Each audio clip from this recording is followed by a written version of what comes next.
bienvenue dans cette nouvelle vidéo. Pour une chaîne qui est censée parler d'expatriation, on peut dire que ça fait très longtemps que je n'ai plus abordé le sujet et je me suis dit que ce serait un petit peu sympathique de justement revenir sur ce thème. Parce que si tu ne le sais pas encore, je suis expatriée, ou du moins je suis immigrée en Allemagne. Et j'ai vécu dans plusieurs pays, dont la Chine, la Russie et la Lettonie. Donc j'ai à mon actif une petite expérience au niveau expatriation. Alors je sais qu'il y a un grand débat qui règne sur les réseaux sociaux sur est-ce qu'on peut utiliser le terme expat, on doit plutôt utiliser le terme émigré, immigré. Honnêtement, utilisez le terme que vous voulez, je m'en fous. Alors ces trois termes existent, sont français et peuvent être utilisés tous les trois à leur juste valeur. Leur utilisation va tout simplement dépendre du contexte. Voilà, donc ça ne sert à rien de faire des débats là-dessus. En fonction de la personne avec qui vous parlez, le terme émigré, expatrié ou immigré sera potentiellement plus approprié. En ce qui concerne pour les Allemands, je suis une immigrée, mais pour les Belges avec qui je parle, je suis une émigrée ou une expatriée parce que j'ai quitté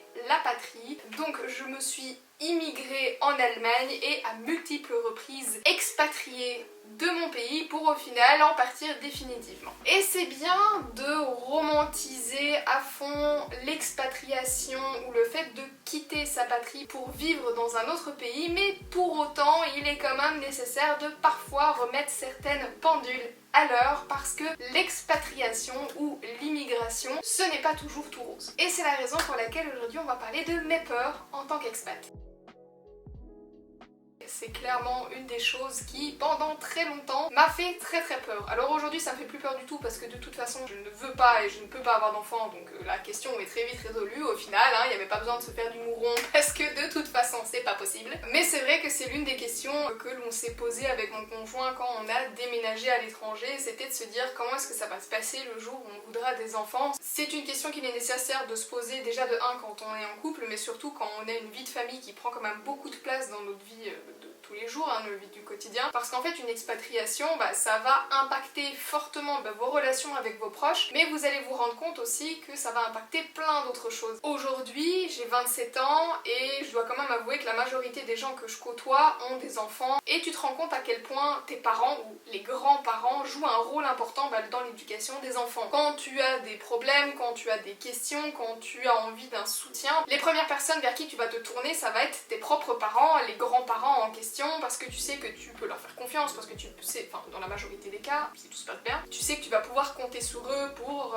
si tu dois faire garder tes enfants, si tu as besoin de soutien psychologique, si tu as besoin de soutien au niveau de tout ce qui est rangement de ta maison, enfin bref, j'ai pas envie de tergiverser en long et en large, mais je pense que toutes les personnes qui sont jeunes parents ou qui sont passées par là comprendront ce dont je parle, et c'est quelque chose que j'ai pu en tout cas voir dans mon entourage proche et moins proche, c'est que généralement les grands-parents ont quand même une grande place dans la vie de famille et surtout dans la vie d'un jeune couple parent. Et c'est quelque chose auquel, en tant qu'expatrié, tu vas devoir te faire à l'idée que toi, tu n'auras pas papa et maman qui viendront s'occuper de l'enfant quand toi, tu devras aller au travail, quand il sera malade ou quand tu auras un rendez-vous médical ou quand tu devras aller par-ci ou par-là ou quand tu auras tout simplement envie de prendre du moment pour toi. Tu te rends compte qu'en fait, ton enfant, tu vas devoir t'en occuper à 100% et que jamais personne ne pourra te soutenir dans ce genre de cas. Alors bien évidemment, il existe des babysitters. Après, est-ce que tu es apte à donner ton enfant à quelqu'un que tu ne connais pas? Ça, c'est une autre question auquel il faudra répondre, mais c'est quelque chose qu'il faut garder à l'esprit. Avoir un enfant, c'est quelque chose qui est extrêmement compliqué, c'est énormément de contraintes et il va falloir compter que sur toi-même. Déjà en tant qu'expatrié, il faut compter que sur soi-même. Il y a beaucoup de gens qui ne sont pas prêts à faire ce pas parce qu'ils ne se rendent pas compte à quel point en fait tu es seul dans une expatriation. Mais alors quand tu as des enfants, t'es encore plus seul. Et à la limite, je me suis toujours dit bon, le fait de m'expatrier et d'être seule, c'est pas ça le problème, mais c'est surtout que quand tu as un enfant en tant qu'expatrié, tu te rends compte qu'il y a d'autres questions qui vont se poser, comme par exemple les liens familiaux. Est-ce que ton enfant arrivera à créer des liens familiaux avec ses cousins, ses cousines, ses grands-parents, ses arrière-grands-parents? Parce que toi déjà tu les vois pas souvent, mais alors ton enfant il les verra encore moins souvent. Tu reviens au pays 1 à 2 fois par an si tu habites très loin, et si tu as la chance comme moi d'habiter dans un pays limitrophe, tu pourras peut-être les voir 1 fois par mois ou 1 fois tous les 2 mois, mais est-ce que cette temporalité sera suffisante pour que tes enfants puissent vraiment créer des liens avec ta famille? Ça, c'est une question que je me suis posée et c'était pour moi le plus important entre guillemets, de me dire est-ce que si j'ai un jour des enfants, est-ce qu'ils aimeront leur famille? Parce qu'en fait, ils les côtoieront quasiment jamais. Et ça, c'était quelque chose qui me traumatisait un petit peu en tant qu'expatriée, de me dire peut-être que je vais avoir des enfants et qu'il n'y aura aucun lien entre ma famille et mes enfants, et ça c'est quelque chose qui potentiellement peut vous faire du mal, donc c'est quelque chose auquel il faut réfléchir. Et on n'y pense pas accessoirement, mais la langue de l'enfant, hein, parce que c'est bien de vivre à l'étranger et surtout dans un pays dont tu ne parles pas la langue, ou du moins dont ta famille ne parle pas la langue, mais c'est un petit peu aussi de te dire, bon ben ok, moi je vis en Allemagne, ma famille est francophone, de Belgique, comment est-ce qu'on fait? Parce que l'enfant il va devoir parler allemand, mais il va falloir parler français, est-ce qu'il parlera suffisamment français pour être compris? Mais d'un autre côté, à la maison on peut pas lui parler français, parce qu'il faudra qu'il puisse parler allemand pour pouvoir rentrer à l'école, parce qu'on ne veut pas qu'il soit rejeté une fois à l'école. Du coup, il faut qu'on ait un foyer bilingue, mais est-ce qu'un foyer bilingue ça fonctionnera correctement? Parce qu'on veut pas que l'enfant mélange les deux langues, parce que du coup ça va causer des problèmes de communication, enfin c'est tout un délire en fait, et c'est vrai que bon... Aujourd'hui, Seigneur Dieu, ce n'est plus des questions que l'on se pose, mais ça peut causer quand même quelques conflits, et puis aussi accessoirement, comment est-ce que tu éduques ton enfant? Parce que parfois entre papa et maman on n'est pas toujours d'accord, et donc clairement l'une de mes premières peurs en tant qu'expatriée c'était ça. Parce que, soyons réalistes, aujourd'hui dans le monde dans lequel on vit, on a toujours tendance à poursuivre le tu déménages, tu trouves un job, tu t'achètes une maison, tu te maries, t'as un enfant, et voilà, c'est un peu, j'ai envie de dire, le fil habituel de l'évolution d'un couple, et forcément c'est des questions que tu finis par te poser. Autre peur que j'ai toujours aujourd'hui, que je trouve assez drôle et qui m'a poursuivi vraiment, mais genre dans toutes mes expatriations, c'est la langue. Aujourd'hui un petit peu moins bien évidemment que dans d'autres expatriations, mais la première fois où je suis allée en Russie c'était vraiment terrifiant pour moi parce que j'y allais toute seule, je devais passer la douane, je devais passer les trucs de visa pour les frontières et tout, et je parlais pas encore très bien russe au moment où je suis allée en Russie, et j'avais tellement peur de me faire arrêter à la douane, de me faire renvoyer en Belgique, qu'ils ne m'acceptent pas dans le pays. J'avais peur de pas pouvoir communiquer avec ma famille d'accueil. Quand je suis allée en Chine, c'est pareil, j'avais appris du chinois avant de partir, mais j'avais peur qu'il se passe exactement les mêmes choses et qu'on m'arrête à la douane, qu'on me laisse pas passer, qu'il y avait des problèmes de papier, que je comprenne pas les gens. On devait se trouver un appartement, louer un appartement, j'avais peur de pas comprendre les gens sur place, et Dieu sait que la communication en Chine ça a été ultra compliqué. La langue pour moi ça a toujours été l'une des plus grosses angoisses, et c'est la raison pour laquelle je ne le répéterai jamais assez, mais si vous voulez vous expatrier, vraiment apprenez la langue. Mais c'est vrai qu'encore aujourd'hui, la langue ça me poursuit un petit peu. Je vis en Allemagne et je considère que je parle pas trop mal allemand, mais il y a toujours des trucs sur lesquels j'ai des gros stress, surtout pour les rendez-vous médicaux. J'étais lundi encore une fois chez le neuro, et on a dû me faire passer des tests, et on commence à me donner des noms d'anagrammes en mode vous avez déjà passé des ERP, et j'étais là mais tu sais pas c'est quoi un ERP? Oui peut-être, non je sais pas ce que c'est. Et ce qui est marrant c'est que je stresse toujours, alors qu'en fait l'allemand est une langue qui est ultra terre à terre, c'est-à-dire que le mot gencive en allemand se dit Zahnfleisch, c'est genre littéralement la viande de la dent. Il y a pas de genre, un jour je suis allée dans un magasin de bricolage pour demander du produit pour enlever les étiquettes, et le produit pour enlever les étiquettes s'appelle littéralement Etikettenentferner, genre enleveur d'étiquettes. T'as pas une langue plus droite au but que celle-ci. Mais bref, ça me stresse toujours parce qu'il y a toujours des moments où je me dis peut-être je vais pas du tout comprendre ce que les gens me racontent. On pense que l'allemand c'est compliqué, mais en vrai non, c'est la langue la plus simple que j'ai jamais vue. J'ai jamais eu de problème de compréhension avec l'allemand, mais il y a toujours des moments où je sais pas, je stresse de pas comprendre ma voiture au garage. C'est pour moi genre un traumatisme profond parce que j'ai peur que le gars me dise quelque chose qui va pas avec la voiture et de comprendre rien du tout à ce qu'il me raconte, et c'est toujours le gros stress. Au final j'ai jamais eu de problème, tout s'est toujours très bien passé et j'ai toujours tout compris, mais c'est vrai que j'ai toujours peur de pas pouvoir m'exprimer correctement ou de pas pouvoir me faire comprendre, alors que c'est totalement bête parce que même en français quand tu ne sais pas comment exprimer un mot, tu vas expliquer ou tu vas imager entre guillemets ce que tu veux dire, et je suis capable de le faire en allemand, donc bon... aucun problème de compréhension, mais c'est vrai que j'ai toujours peur parce que c'est pas ma langue maternelle, et donc du coup j'ai toujours l'impression que je suis pas légitime. Et la légitimité, on va en reparler, mais c'est vrai que c'est encore une fois une petite peur qui persiste, c'est vraiment genre la langue. J'ai toujours peur de me faire passer pour une illettrée et que les gens se rigolent de moi en permanence parce que genre waouh, la meuf elle vit ici, c'est pas parler 3 mots d'allemand quoi, alors c'est faux, genre bon, j'ai quand même écrit mon mémoire en allemand, c'est que je suis pas si mauvaise que ça en vrai, c'est toujours une de mes phobies sociales, c'est incroyable.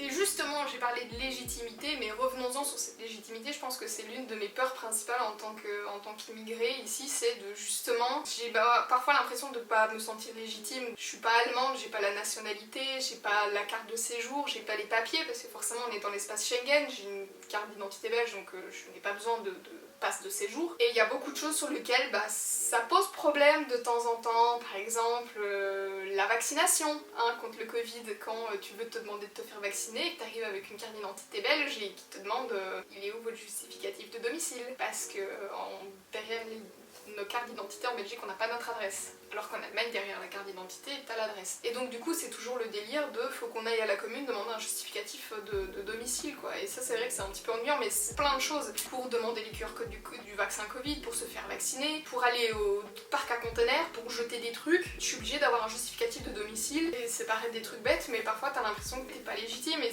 j'ai toujours eu aussi le stress de me faire arrêter en Allemagne parce que mon véhicule est immatriculé en Allemagne, mais j'ai une carte d'identité belge, et j'ai toujours eu le stress de me dire j'ai peur qu'il m'arrête un jour et qu'il pense que j'ai volé cette voiture, alors que c'est la mienne, je la paye tous les mois cette voiture, mais ouais, parce que mon immatriculation elle est allemande quoi, et je suis belge. C'est toujours ce principe de pas se sentir légitime, d'avoir l'impression que j'ai rien à faire ici, alors que je travaille, je paye mes taxes, je suis un citoyen comme tout le monde, hein. Je pense que ça n'arrivera jamais, mais te dire si un jour l'Europe se déchire et que on en vient à un moment où chaque pays reprend son indépendance, est-ce que l'Allemagne me foutrait dehors parce que je suis pas allemande et que je suis belge? Est-ce que potentiellement les gens me foutraient dehors parce que j'ai pas la même nationalité qu'eux? Ouais, c'est des choses qui te trottent à l'esprit. Alors peut-être que ça ne me trotte à l'esprit qu'à moi en vrai, hein, mais je sais pas, c'est toujours se dire est-ce que je suis légitime, est-ce que je serai acceptée? Et ça vient à mettre l'accent sur une autre peur aussi, j'ai déjà pu expérimenter, ces peurs qui restent présentes quand même, c'est la peur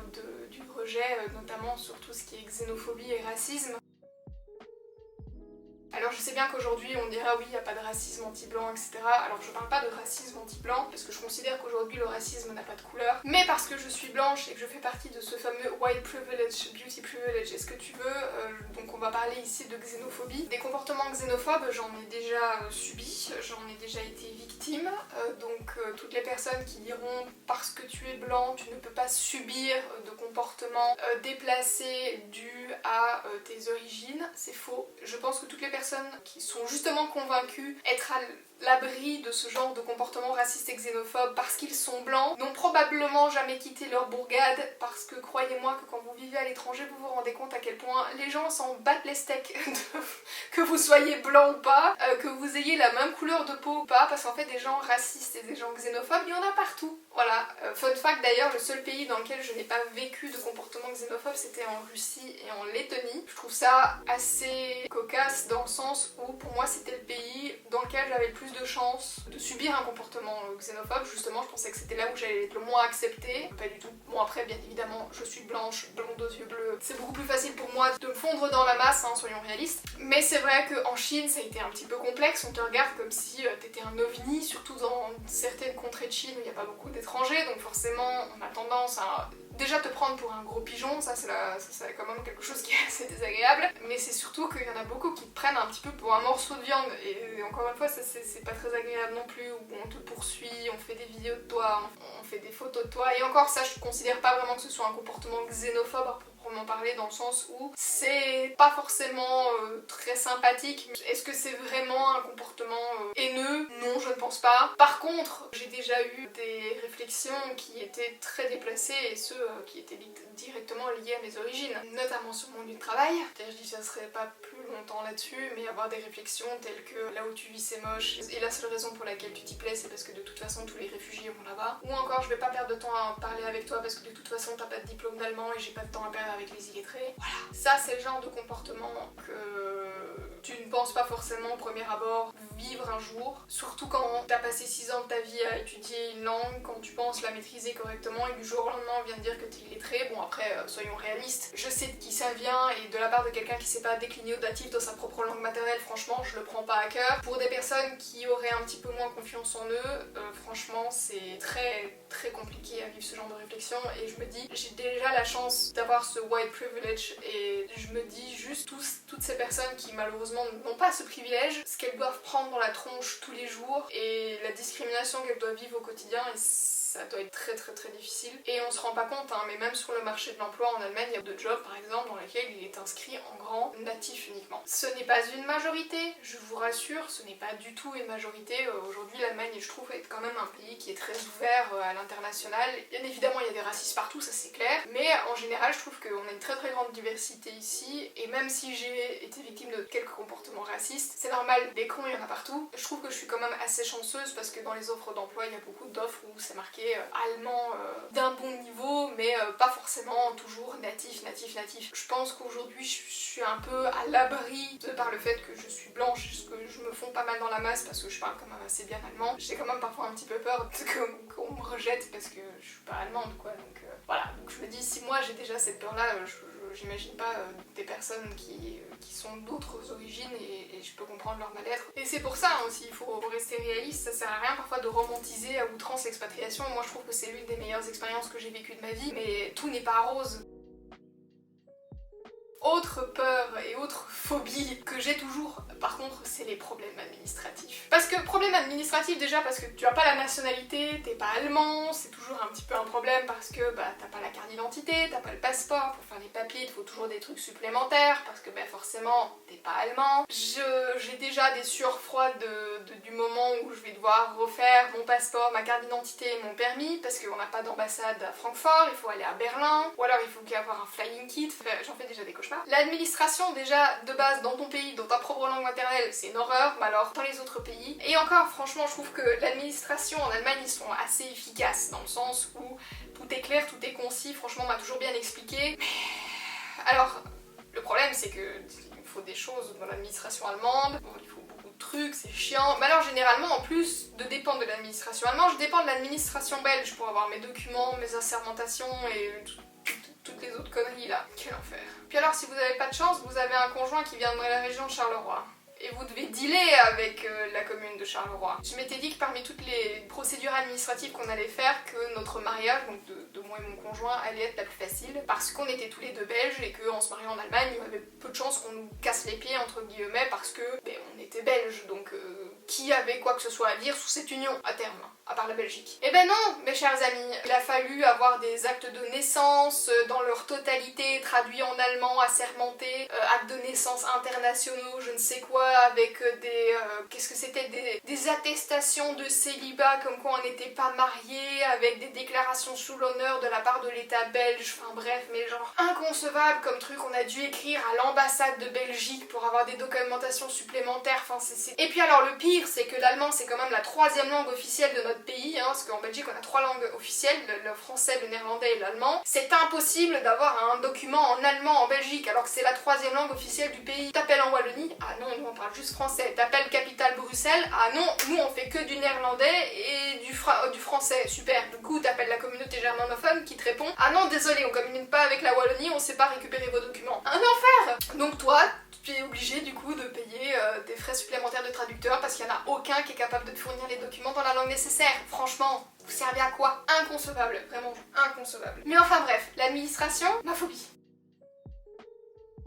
Autre peur ici est très rationnelle pour le coup parce que ça va d'office arriver et c'est quelque chose malheureusement auquel il faut se préparer, il faut se faire à l'idée, il faut se préparer psychologiquement, mais c'est le fait, c'est la peur qu'il se passe quelque chose de grave dans sa famille, chez ses amis, un décès, une maladie, et malheureusement plus le temps passe et plus vous avez de chances que ça arrive parce que vos parents vont devenir plus vieux, vos grands-parents vont devenir plus vieux et ça c'est triste, mais il y a certains expatriés qui le disent, c'est qu'à partir du moment où ils décident de s'expatrier, ils savent qu'ils disent entre guillemets au revoir à certains membres de leur famille, et c'est vraiment triste mais c'est le cas. Alors j'ai énormément de chance, hein, donc je vis à 400 km de chez moi, donc au final je fais très souvent les allers-retours, et mes 2 grands-mères vont très bien, ils sont en pleine santé, et dans ma famille ils sont tous en très bonne santé, donc je n'ai pas de stress à me faire à ce sujet, mais c'est vrai que c'est quelque chose que tu gardes toujours au coin de ta tête, dans le sens où tu sais qu'il y a un jour où malheureusement on va t'annoncer une mauvaise nouvelle et tu seras pas là à ce moment-là, et je faut se préparer psychologiquement, et c'est un petit peu la chose difficile parce que tu sais que tu passeras plus autant de temps avec eux qu'avant. C'est pas très grave, hein, du coup les moments que tu passeras avec eux seront des moments de qualité parce que bon, généralement quand t'es expatrié tu passerais peu de temps avec ta famille, autant te dire que tu ne te focalises que sur le positif. Et je trouve personnellement que les relations que j'ai avec ma famille se sont vraiment améliorées depuis que je me suis expatriée, parce que tu perds plus ton temps en fait avec les futilités et à te disputer pour des bêtises. Tu te concentres vraiment sur du temps qualitatif, parce que tu sais que le peu de temps que tu es sur place, ben en fait tu le récupéreras plus entre guillemets, donc tu profites vraiment à 100% de ce temps, et je trouve que c'est au final c'est beaucoup mieux investi. Enfin, ça peut paraître bête hein, mais parfois quand t'as 3 appels manqués de ta mère, il y a toujours un petit stress de dire what the fuck, qu'est-ce qui se passe? Ou genre quand ton père t'appelle, mon père m'appelle jamais, alors quand j'ai un appel manqué de mon père, généralement genre je suis un peu en plein stress en mode pourquoi il m'appelle. Donc ouais, c'est des trucs un petit peu genre un petit peu stressants. Alors pour tous les proches qui ont des gens expatriés dans leur famille et qui s'amusent à laisser des appels en absence, si vous laissez un appel en absence, vous laissez un message en disant oui c'était juste pour avoir de tes nouvelles, il y a rien de grave, juste il y a rien de grave, rappelle-moi quand t'as le temps. Pas laisser les gens dans le vent comme ça, genre pour qu'ils se fassent du souci, tu vois. Ou alors les gens qui vont te laisser un message mais qui vont te dire genre dis tu peux me rappeler, mais genre avec beaucoup de doute dans la voix.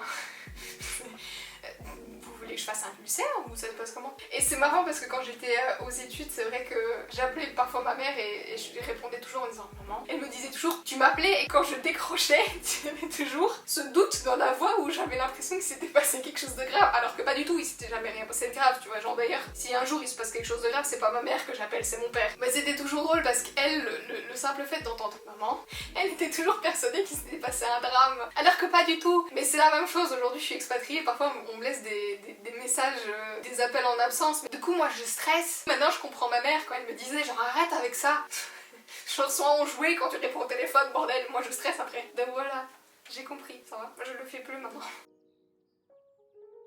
Et puis accessoirement, outre la peur de rater des choses graves, une autre peur hein, qui est du coup un petit peu plus positive, mais c'est la peur de rater des bons moments. Parce que oui, dans la vie, il n'y a pas que des côtés négatifs, il y a des bonnes choses aussi qui se passent, et malheureusement quand t'es expatrié, il va falloir te faire à l'idée que tu vas rater certains bons moments, des naissances, des mariages, des anniversaires, des fêtes de famille. Tu vas parfois avoir des gens qui font la fête sur Instagram, sur Facebook, et tu vas un peu avoir le seum parce que toi t'es pas là. Et c'est un peu la déprime dans ce genre de cas. Et en plus, si t'es sujet à un petit peu avoir le mal du pays, c'est un peu difficile parfois, je dois avouer, de se dire genre c'est pas juste parce que j'y suis pas. Mais en fait, l'expatriation, c'est des contraintes et c'est des compromis à faire, et malheureusement, c'est l'un des compromis qu'il faut faire. Donc moi, le compromis que j'ai fait, c'est de vivre à 400 km et d'être à même de pouvoir faire l'aller-retour en un week-end si j'en ai envie pour pouvoir assister à absolument toutes les fêtes de famille. Mais malheureusement, on n'est pas tous dans ce cas, on n'est pas tous dans cette possibilité. Il va falloir être préparé au fait que malheureusement parfois vous allez devoir rater des bons moments.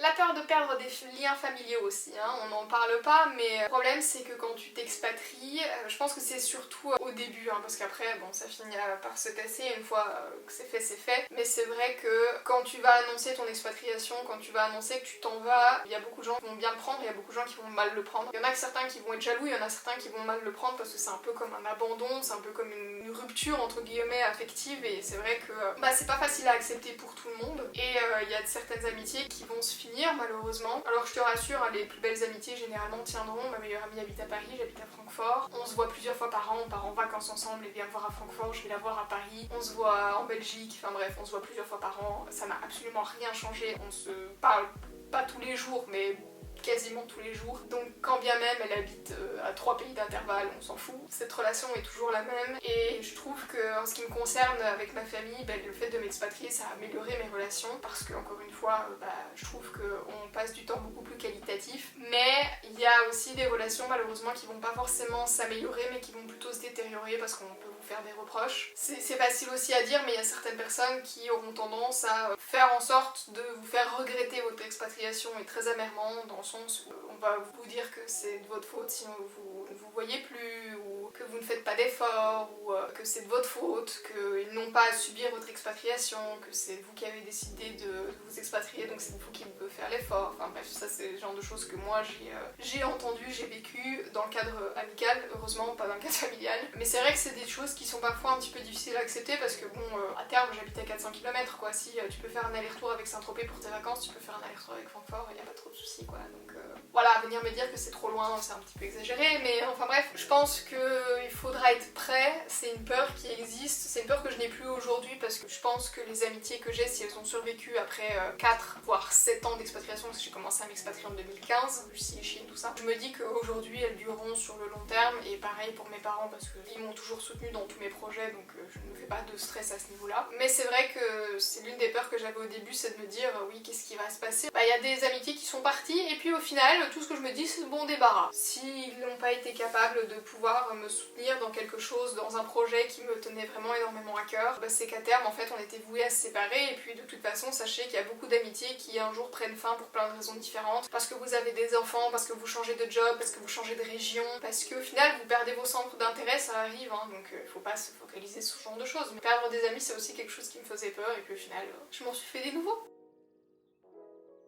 Il y a toujours des phases dans ton couple qui font que ça passe ou ça casse, tu vois. C'est le déménagement, l'emménagement, l'expatriation, tu vois, c'est le fait de faire un enfant si par exemple. Bon, on n'en aura pas. C'est vrai que le fait de m'expatrier avec mon conjoint et d'emménager avec mon conjoint, quand bien même on avait déjà vécu ensemble dans le passé, c'est vrai que je me suis dit ça passe ou ça casse, et si on se sépare, qu'est-ce qu'on fait? Je peux pas retourner vivre chez mes parents, j'habite à 400 km, il faut que je trouve un loyer toute seule, je suis étrangère, enfin c'est tout un délire. Alors déjà la séparation, le choc émotionnel, t'as déjà du mal à le vivre quand tu es dans ton pays avec des, entre guillemets, un environnement que tu connais, mais alors quand t'es dans un environnement que tu gères un petit peu moins et que tu connais un peu moins, c'est encore pire. Et c'est vrai que quand je me suis expatriée, à un moment je me suis dit, tu te rends compte si mon couple ne survit pas, qu'est-ce que je fais? Et oui, ça a été pendant quelques mois une peur un petit peu viscérale de me dire genre si je me retrouve toute seule, qu'est-ce que je fais? Au pire, bah je change encore de pays et je m'en vais dans un autre, tu vois, je vais au soleil, je vais au Portugal, je vais en Espagne, je vais en Italie, je vais à Bali, who cares? On s'en fout. Mais c'est vrai que sur le moment, je sais pas, c'est quelque chose qui me stressait beaucoup de me dire si je romps avec mon conjoint, qu'est-ce qui se passe? Et encore, parce que cette peur en ce qui me concerne, elle est pas très rationnelle dans le sens où tout se passait bien, mais en plus c'est surtout que j'ai pas de problème de visa, je suis dans l'espace Schengen, oui je devrais retrouver un appartement, mais disons que la seule chose c'est que je peux pas retourner vivre chez mes parents. Alors qu'en vrai si je m'étais séparée de mon conjoint en Belgique, je serais quand même pas retournée chez mes parents. Déjà je peux pas vivre chez mes parents, ils habitent dans la plus grande campagne de l'univers, donc pour pouvoir trouver un job là-bas c'est pas possible, à moins de récolter les légumes quoi, mais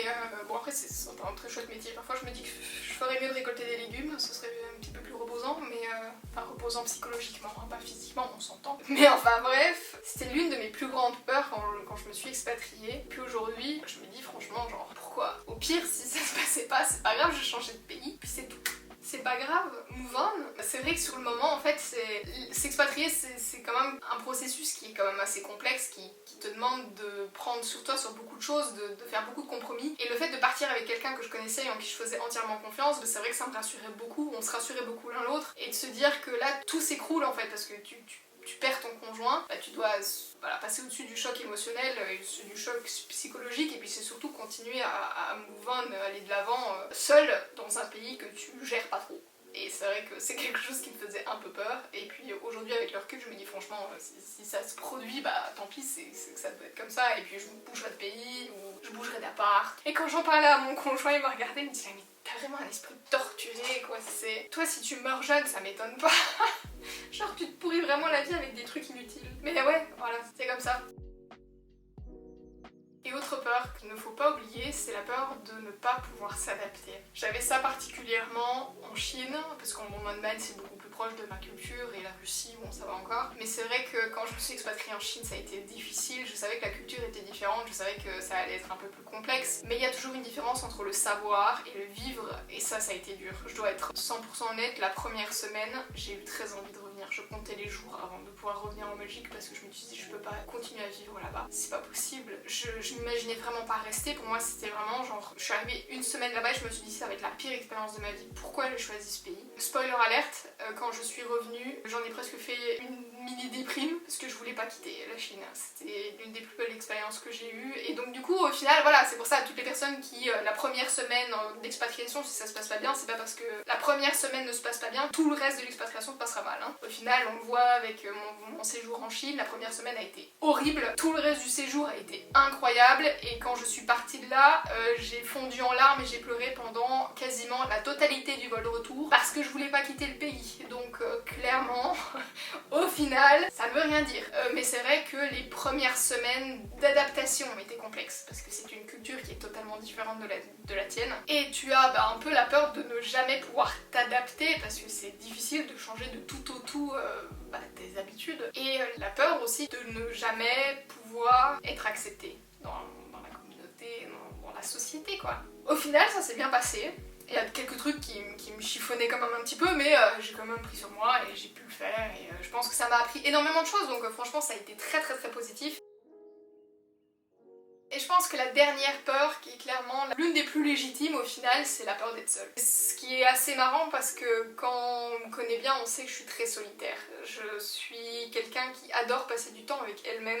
Quand mon conjoint me dit « Ah, aujourd'hui je sors pas, au final je rentre à la maison », limite ça m'ennuie. Moi j'avais prévu de passer ma soirée seule à binge-watcher One Piece en buvant du vin, donc ta présence n'est pas très voulue. Quand tu dis que tu as peur d'être seule, c'est un peu bizarre venant de moi, mais c'est la simple et unique raison parce que au début t'as peur de perdre ta famille, t'as peur de perdre tes amis, t'as peur de pas en rencontrer des nouveaux et du coup t'as peur de vraiment te retrouver seule parce que j'ai toujours pu compter sur ma meilleure amie, j'ai toujours pu compter sur ma famille et c'est vrai que le fait de déménager, j'avais pas la certitude de pouvoir continuer à garder ces relations et je me disais toujours, tu t'imagines genre tu perds Charlie, tu perds tes amis et en plus tu te retrouves seule et t'arrives pas à te refaire de nouveaux amis en Allemagne, genre et tu te retrouves toute seule et ça casse avec Antoine et tu te retrouves vraiment genre célibataire, seule dans un pays et t'as perdu tous tes amis parce que tu t'es expatriée, tu t'en fais pas des nouveaux, tu fais quoi? Parce que quand bien même je suis quelqu'un de très solitaire, j'ai jamais vraiment été seule non plus à 100%, j'ai toujours pu compter au moins sur quelqu'un et c'est vrai que ça c'est quelque chose où je me suis dit, tu t'imagines, genre je me retrouve seule de chez seule, ce qui m'est jamais arrivé. Au final, ça n'est pas arrivé mais c'est quelque chose auquel il faut être préparé parce que aujourd'hui en Allemagne, je le dis et je l'avoue et j'ai pas énormément d'amis j'en ai quoi, deux. Mais ça me convient parfaitement, je cherche pas forcément à avoir plus, je suis pas quelqu'un qui a besoin d'énormément d'amis, moi je privilégie la qualité par rapport à la quantité et ça me convient parfaitement. Mais c'est vrai que, ouais, c'est chaud quand même, hein. Parfois je dis ça aux gens, ils me disent waouh, et ça te convient? Bah oui, ça me convient pour le coup, mais c'est vrai que être seule c'est une des peurs auxquelles tu es confronté quand tu es expatrié parce que s'il se passe quoi que ce soit, tu peux compter que sur toi-même quoi. Et quand bien même tu peux te débrouiller très bien dans la vie et très indépendant, il y a toujours un moment où t'as besoin de quelqu'un. Se dire que t'es très solitaire et que tu peux te débrouiller tout seul, il y a toujours un moment où tu vas avoir un coup de mou et ça va pas être possible et je m'en suis très vite rendu compte, c'est qu'il peut se passer un bête truc mais tu peux avoir des problèmes de santé et tu te rends compte que tout ce que tu pouvais faire tout seul, au final t'es plus capable de le faire tout seul. Et ça parfois c'est un petit peu dur à accepter, donc ouais.